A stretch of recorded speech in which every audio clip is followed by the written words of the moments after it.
விஜய் எடப்பாடி தேரமாட்டார்கள், அண்ணாமலை பக்கம் சாயும் பிரசாந்த் கிஷோர். பாஜக மேலிடத்தில் பேச்சுவார்த்தை. பிரபல தேர்தல் வியூக வகுப்பாளர் பிரசாந்த் கிஷோர் கடந்த 2014 நாடாளுமன்ற தேர்தலில் பாஜகவுக்கு தேர்தல் வியூக வகுப்பாளராக பணியாற்றினார். அந்த தேர்தலில் பாஜக அமோக வெற்றி பெற்றது. அதனைத் தொடர்ந்து டெல்லியில் ஆம் ஆத்மி கட்சிக்கு வேலை செய்தார். ஆந்திராவில் ஜெகன்மோகன் ரெட்டி, மேற்கு வங்கத்தில் மம்தா பானர்ஜி என பிரசாந்த் கிஷோர் வேலை செய்த கட்சிகள் அனைத்துமே மிகப்பெரிய வெற்றி பெற்றது. இதனைத் தொடர்ந்து கடந்த 2021 சட்டசபை தேர்தலில் சுமார் 300 கோடி ரூபாய் வரை பேசி திமுக தங்களுக்கு தேர்தல் வியூக வகுப்பாளராக பிரசாந்த் கிஷோரை ஒப்பந்தம் செய்தது. சுமார் 10 வருடம் ஆட்சியை இழந்து கிடந்த திமுக 2021ஆம் ஆண்டு அமோக வெற்றியை பெற்றது. குறிப்பாக பிரசாந்த் கிஷோர் எந்த கட்சிக்கு வேலை செய்கிறாரோ அந்த கட்சி உறுதியாக வெற்றி பெறும் என்கிற ஒரு பிம்பம் இருந்து வந்தது. ஆனால் பிரசாந்த் கிஷோர் எந்த கட்சி நடக்க இருக்கும் தேர்தலில் வெற்றி பெற இருக்கிறதோ அந்த கட்சியை தேர்வு செய்துதான் வேலை செய்வார். அந்த வகையில் காக்கா உட்கார்ந்து பணம் விழுந்த கதையாக வெற்றி வாய்ப்பு உள்ள கட்சிக்கு வேலை செய்துவிட்டு பிரசாந்த் கிஷோர் வேலை செய்ததால் தான் வெற்றி பெற்றது என்கிற பிம்பம் உருவானது. ஆனால் கடந்த பீகார் தேர்தலுடன் அந்த பிம்பம் சுக்குநூறாக உடைந்தது. அந்த வகையில் பிரசாந்த் கிஷோர் தேர்தல் வியூக வகுப்பாளராக வேலை செய்யும் கட்சி வெற்றி பெறவில்லை. வெற்றி பெறக்கூடிய கட்சியை தேர்வு செய்துதான் பிரசாந்த் கிஷோர் வேலை செய்து வருவது அம்பலமாகியுள்ளது.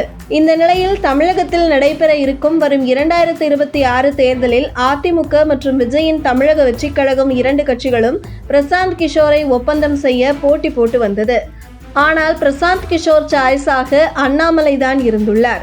உடனே பாஜக டெல்லி தலைமையிடம் தன்னுடன் நெருக்கமாக இருக்கும் முக்கிய புள்ளிகளிடம் தமிழக பாஜகவுக்கு வரும் 2026 தேர்தலில் மிகப்பெரிய வாய்ப்புள்ளது. ஆனால் அதை சரியாக வியூகம் வகுத்து களம் இறங்கினால் வெற்றி வாய்ப்பை அறுவடை செய்து விடலாம். மேலும் தான் தமிழக பாஜகவுக்கு வேலை செய்ய தயாராக இருக்கிறேன் என்று பேசியிருக்கிறார் பிரசாந்த் கிஷோர்.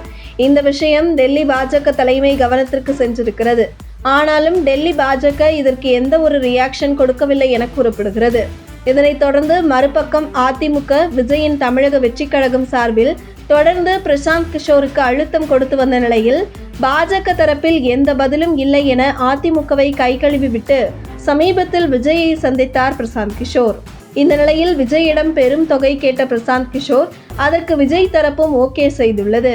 இந்த நிலையில் ஏற்கனவே பீகார் தேர்தலில் பிரசாந்த் கிஷோர் வியூகம் மண்ணை கவ்வியுள்ளதால் தமிழக தேர்தலில் தான் பேசப்பட வேண்டும் என்றால் வெற்றி வாய்ப்பு உள்ள அண்ணாமலைக்கு வேலை செய்தால்தான் சரியாக இருக்கும் என விஜயை சந்தித்த பின்பும் மீண்டும் டெல்லி பாஜக தலைமையிடம் பேச்சுவார்த்தை நடத்தியுள்ளார் பிரசாந்த் கிஷோர்.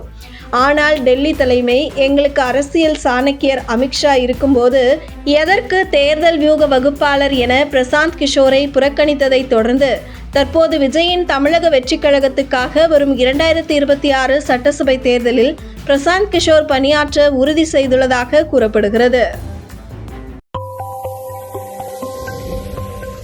உங்கள் தின சேவல்